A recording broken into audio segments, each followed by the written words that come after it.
Estende a túa man durante uns segundos. Neste breve intervalo, decenas de partículas deslízanse pola palma sen que notes nada. Esta choiva invisible e incesante é o resultado do choque entre as moléculas da nosa atmosfera e un dos mensaxeiros máis enigmáticos do espazo exterior, os raios cósmicos de alta enerxía.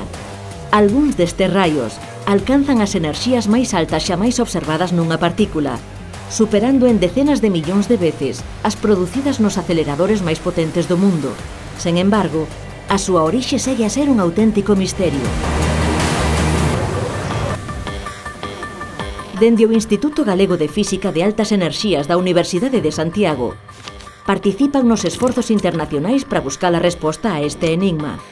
Hai motivos para crer que os raios cósmicos proveñen de violentos eventos de fora da Vía Láctea. Nos especializamos na detección de neutrinos, un tipo de partícula elemental que pode axudarnos a revelar as fontes onde se produce. Ademais, o IFAE é membro do Observatorio Pie-Goyer en Argentina dende o 2002.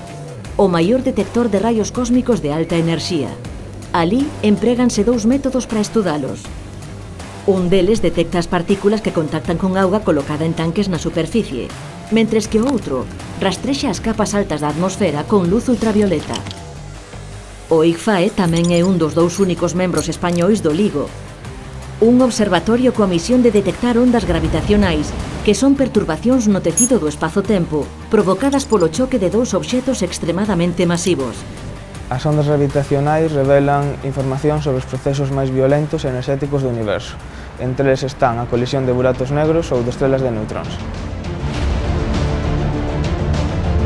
Dende a primeira detección destas ondas no 2015, aprendemos que existen buratos negros con decenas de masas solares, ou que a fusión de estrelas de neutróns está detrás dos elementos químicos pesados presentes na Terra, como o ouro, o platino ou o chumbo.